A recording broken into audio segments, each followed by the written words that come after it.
A Bíblia em um ano. Uma experiência de encontro com Jesus Cristo, a Palavra de Deus.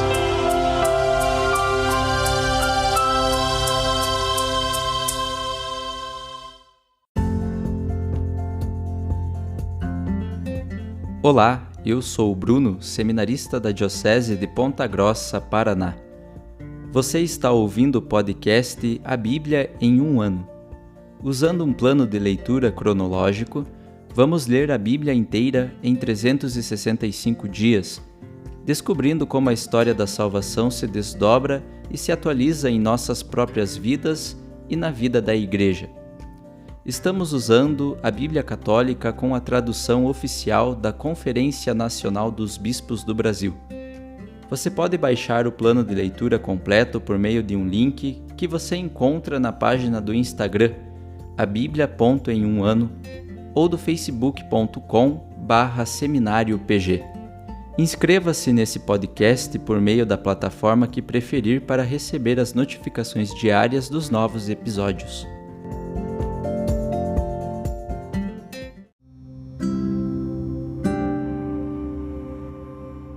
Olá, eu sou o Padre Joel Nalepa, da Diocese de Ponta Grossa, no Paraná. Antes de iniciarmos a leitura e a escuta dos textos bíblicos propostos para hoje, vamos pedir que o Espírito Santo ilumine nossa mente e nosso coração para que a Palavra de Deus frutifique em nossas vidas. Em nome do Pai, do Filho e do Espírito Santo. Amém. Vindo Espírito Santo, enchei os corações dos vossos fiéis e acendei neles o fogo do vosso amor. Enviai o vosso Espírito, e tudo será criado, e renovareis a face da terra. Oremos. Ó Deus, que instruístes os corações dos vossos fiéis com a luz do Espírito Santo, fazei que apreciemos retamente todas as coisas, segundo o mesmo Espírito, e gozemos sempre de sua consolação. Por Cristo nosso Senhor. Amém.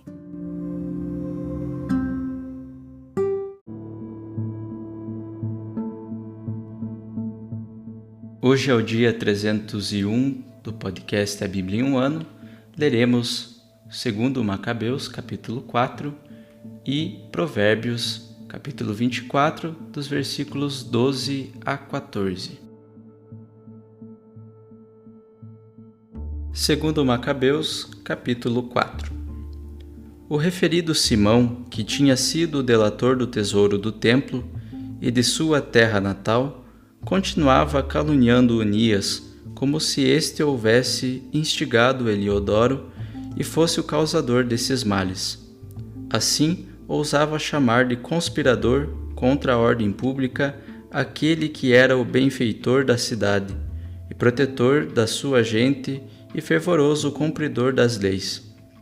Essa hostilidade cresceu a tal ponto que até assassinatos foram cometidos por alguns daqueles que eram partidários de Simão. Considerando então o perigo desta rivalidade e vendo que Apolônio, filho de Menesteu e governador da Cilicíria e da Fenícia, ainda fomentava a maldade de Simão, Onias foi ter com o rei, e isto não como acusador de seus concidadãos, mas tendo em vista o interesse comum e o individual de toda a população, pois ele estava percebendo que, sem alguma intervenção do rei, não seria mais possível alcançar a paz na vida pública, nem Simão haveria de pôr a termo a sua loucura. Entretanto, Seleuco morreu, e Antíoco, cognominado Epífanes, subiu ao trono. Foi quando Jasão, irmão de Onias, começou a disputar o cargo de sumo sacerdote. Numa audiência, prometeu ao rei 360 talentos de prata, e ainda de outras rendas, mais 80 talentos. Além disso, comprometeu-se a passar para o rei outros 150 talentos, se lhe fosse concedido, pela autoridade real, estabelecer uma praça de esportes e uma escola para jovens, além de inscrever os habitantes de Jerusalém como cidadãos de Antioquia.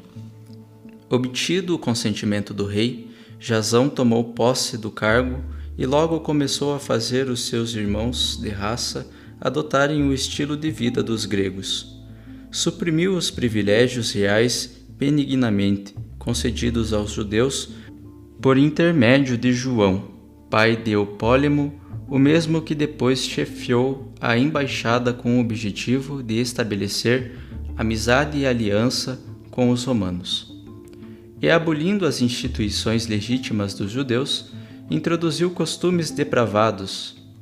Imediatamente construiu a praça de esportes logo abaixo da cidadela e, constrangendo os melhores dos jovens, conduziu-os ao uso do chapéu chamado pétaso. Chegara-se assim ao auge do helenismo, a exaltação do estilo de vida dos estrangeiros por causa da inaudita contaminação de Jasão, esse ímpio e não sumo sacerdote. Os próprios sacerdotes já não se mostravam dedicados às funções do altar, antes desprezando o templo e descuidando-se dos sacrifícios, corriam a tomar parte na iníqua distribuição de óleo no estádio, após o sinal do gongo.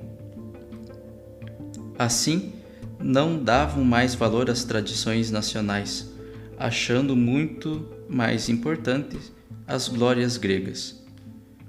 Por esse motivo, uma perigosa emulação os dominava, aqueles cujos costumes eles promoviam e a quem queriam ser semelhantes em tudo, acabaram por se tornar seus inimigos e carrascos. De fato, não é por pouca coisa agir impiamente contra as leis divinas, mas isso o demonstrará o episódio seguinte. Celebravam-se em Tiro as competições esportivas do 5º ano, estando presente o rei. O abominável Jasão enviou alguns espectadores antioquenos de Jerusalém com a quantia de 300 dracmas de prata para o sacrifício em honra de Hércules. Os próprios portadores, porém, pediram que não se usasse esse dinheiro para o sacrifício, por não ser conveniente, mas se empregasse em outra despesa. Desta forma, o dinheiro destinado pelo remetente para o sacrifício em honra de Hércules, por decisão dos portadores, foi empregado na construção de navios a remo. Quando Apolônio, filho de Menesteu, foi enviado ao Egito por ocasião da subida ao trono do rei Filométor, Antíoco soube que tinha sido excluído dos projetos políticos desse rei. Garantindo então a própria segurança, passou por Jope e dirigiu-se a Jerusalém. Recebido magnificamente por Jasão e por toda a cidade, fez a sua entrada à luz de tochas e ao som de aclamações. Depois voltou para a Fenícia com o seu exército. Depois de 3 anos, Jasão enviou Menelau, irmão do já mencionado Simão, com a incumbência de levar as quantias ao rei e apresentar-lhe relatórios sobre assuntos urgentes. Menelau, porém, tendo agradado ao rei, apresentando-se com aparência de grandeza, conseguiu para si o sumo sacerdócio, oferecendo 300 talentos de prata a mais do que Jasão. A seguir, tendo recebido do rei a nomeação, voltou, mas sem trazer coisa alguma digna do sacerdócio. Ao contrário, tinha em si as manhas de um tirano cruel e o furor de um animal selvagem. Quanto a Jasão, que havia suplantado seu próprio irmão, sendo agora suplantado por outrem, foi expulso para a região dos Amonitas, onde se refugiou. O próprio Menelau, por um lado, assumira o pontificado, por outro, não tomava providências quanto ao dinheiro prometido ao rei. Isto, apesar da cobrança que lhe fazia Sóstrato, comandante da cidadela, ao qual cabia a cobrança dos tributos. Por esse motivo, ambos foram convocados pelo rei. Menelau, então, deixou Lisímaco, seu irmão, como sucessor no sumo sacerdócio, enquanto Sóstrato deixava em seu lugar Crates, comandante dos mercenários de Chipre. Estando assim as coisas, aconteceu que os habitantes de Tarso e de Malos se revoltaram, porque suas cidades tinham sido entregues como dote a Antioquide, concubina do rei. Partindo às pressas para acalmá-los, o rei deixou em seu lugar exclusivamente Andrônico, um dos seus altos dignatários. Menelau, então, convencido de que esta era a sua oportunidade, roubou alguns objetos de ouro do templo e os deu de presente ao citado Andrônico, além de vender outros em Tiro e pelas cidades vizinhas. Quando teve conhecimento seguro desses fatos, Onias os censurava, mantendo-se refugiado no lugar de asilo de Dáfne, perto de Antioquia. Por isso, Menelau dirigiu-se secretamente a Andrônico e insistia com ele para que eliminasse Onias. Andrônico, então, foi visitar Onias. De má fé, levantando a mão direita em juramento, estendeu-a a Onias. A seguir, embora despertasse suspeitas, convenceu-o a sair do seu asilo e imediatamente mandou matá-lo, sem qualquer consideração pela justiça. Por esse motivo, não só os judeus, mas também muitos dentre as outras nações ficaram indignados e se revoltaram com a notícia da morte injusta desse homem. Quando o rei voltou das localidades da Cilícia, foram ter com ele os judeus da capital, junto com os gregos, que também se queixavam da violência, reclamando de que Onias tinha sido morto sem motivo. Antíoco ficou profundamente contristado e, lastimando o fato, chegou a derramar lágrimas por causa da sabedoria e grande moderação do falecido. A seguir, vivamente indignado, mandou despojar Andrônico da sua púrpura e rasgar-lhe as vestes. Depois, fez com que os conduzissem por toda a cidade até o lugar exato onde ele havia cometido a sua impiedade contra Onias, e ali despachou do mundo este assassino sacrílego, retribuindo-lhe o Senhor com o castigo merecido. Nesse meio tempo, muitos furtos sacrílegos tinham sido cometidos por Lisímaco em Jerusalém, por instigação de Menelau. Tendo-se espalhado a notícia, a multidão se ajuntou contra Lisímaco quando muitos objetos de ouro foram sido desviados. Como o povo se revoltasse, cheio de ira, Lisímaco armou cerca de 3.000 homens e começou uma iníqua repressão. Comandava essas tropas um certo Aurano, homem avançado em idade e não menos em loucura. Por ocasião da vinda do rei a Tiro, 3 emissários do conselho dos anciãos pleitearam a causa junto a ele. Vendo-se já perdido, Menelau prometeu somas avultadas a Ptolomeu, filho de Dorimeno, para que se persuadisse o rei em seu favor. Quando Ptolomeu, levando o rei para uma galeria externa, a pretexto de fazê-lo tomar um pouco de ar, conseguiu que ele mudasse de parecer. E assim o rei absolveu das acusações a Menelau, que era o causador de toda essa barbárie, e condenou à morte aqueles infelizes que, se tivessem pleiteado a causa diante dos bárbaros citas, teriam sido inocentados. A injusta condenação foi imediatamente executada contra aqueles que tinham apenas procurado defender a cidade, o povo e os objetos sagrados. Por esse motivo, até os habitantes de Tiro, indignados com tal perversidade, providenciaram magnificamente o necessário para os seus funerais. Quanto a Menelau, graças à ganância dos poderosos, permaneceu no poder, crescendo em maldade e tornando-se o pior adversário de seus concidadãos.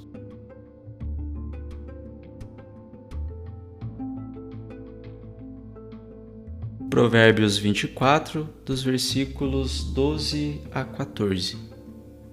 Se disseres não sabíamos, Porventura não o percebe aquele que pondera os corações?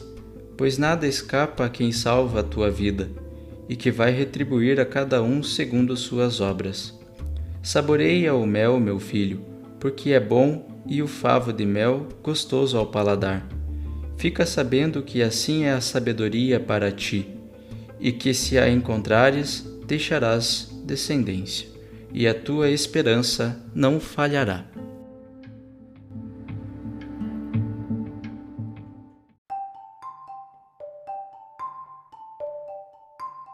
Olá, sou o Padre Jaime Roça, da Diocese de Ponta Grossa, no Paraná. Estamos acompanhando a leitura da Bíblia em um ano. Hoje acolhemos a leitura do capítulo 4 do segundo livro dos Macabeus e alguns versículos do capítulo 24 do livro dos Provérbios.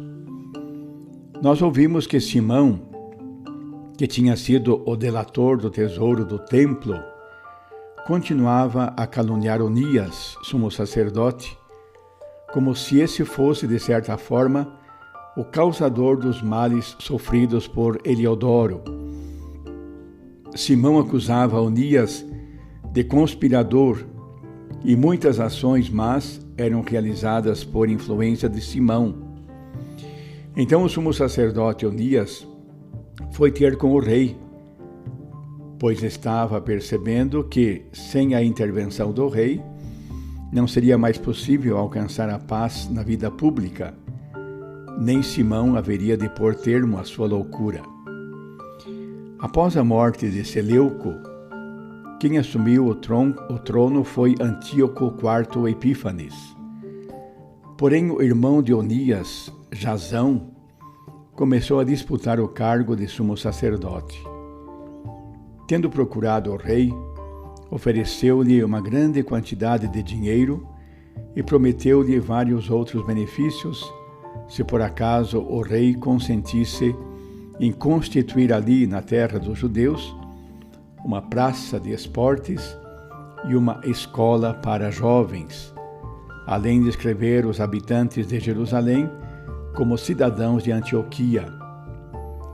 Obtido o consentimento do rei, Jasão tomou posse do cargo de sumo sacerdote e logo começou a fazer os seus irmãos de raça adotarem estilo de vida dos gregos. E abolindo as instituições legítimas dos judeus, introduziu costumes depravados. Chegara-se assim ao auge do helenismo e à exaltação do estilo de vida dos estrangeiros por causa da inaudita contaminação de Jasão. O povo de Israel passou, a partir desses fatos, a se comportar de modo diferente do que pedia a lei de Deus. E esse período é marcado por disputas políticas e religiosas. Aqueles que queriam permanecer fiéis às tradições recebidas dos próprios pais eram discriminados. Houve, portanto, um período de lutas pelo poder, tanto político como religioso. É um período marcado por traições e interesses pessoais que se sobrepuseram às convicções religiosas transmitidas de geração em geração. O próprio templo foi saqueado quando vários objetos sagrados foram retirados dali. Houve, pois, a profanação do templo de Jerusalém. Como o sumo sacerdote Onias censurava tais comportamentos, houve uma trama contra ele, visando eliminá-lo do meio do povo, o que de fato aconteceu. Isso causou grande revolta não só por parte dos judeus, mas também por parte de muitos de outras nações, pelo fato de se ter praticado tamanha injustiça contra um homem de bem. Percebemos assim, através dos relatos, várias tramas por parte de alguns que têm interesse em conseguir vantagens, esquecendo-se dos compromissos assumidos diante de Deus. Tal atitude se manifesta através de traições e desrespeito aos valores elementares de convivência humana. Por outro lado, o que chama a atenção é a fidelidade da parte de alguns que permanecem firmes, apesar da oposição manifestada contra eles. Aqui nos vem a imagem do próprio Jesus, que, não sendo aceito, foi acusado injustamente e eliminado do meio do povo. Porém, como sabemos, a injustiça não prevaleceu. Deus o protegeu e, tendo ressuscitado, é apresentado como modelo de obediência e fidelidade. Espelhando-nos nele, no exemplo de Cristo, procuremos mantermos-nos fiéis. Entreguemos a nossa vida nas mãos de Deus e não nos deixemos abalar em nossa confiança. Sejamos capazes de enfrentar todo tipo de contrariedade por amor de Deus. E peçamos que Ele nos livre de tudo o que possa nos prejudicar, especialmente das tentações da avareza e da ganância. Que Deus e só Ele seja o motivo da nossa vida coerente com os valores do Evangelho. Deus, Pai, Filho e Espírito Santo, nos abençoe e nos guarde, hoje e sempre. Amém.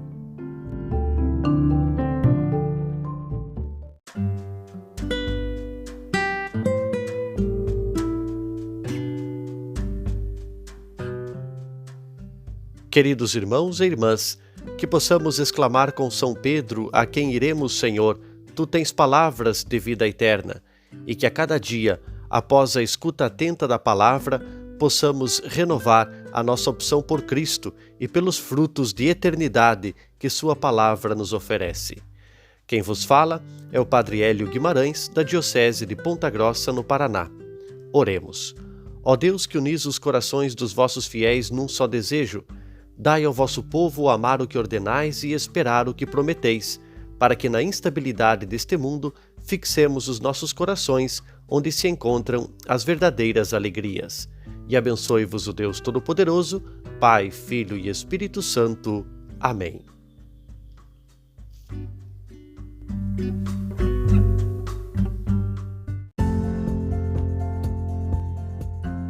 Você acaba de ouvir mais um episódio do podcast A Bíblia em um Ano. Continue nesse bom propósito de ouvir, ler e praticar a Palavra de Deus. Rezemos por todos que estão fazendo este caminho de leitura da Bíblia. Procure também participar da sua comunidade. A permissão para uso do plano de leitura The Bible in a Year com o Padre Mike Schmitz e Jeff Kevins foi concedida por Ascension. A versão original pode ser baixada em ascensionpress.com. Todos os direitos desse plano estão reservados à Ascension. Os demais conteúdos do podcast não são criados, revisados ou apoiados por Ascension. Até amanhã!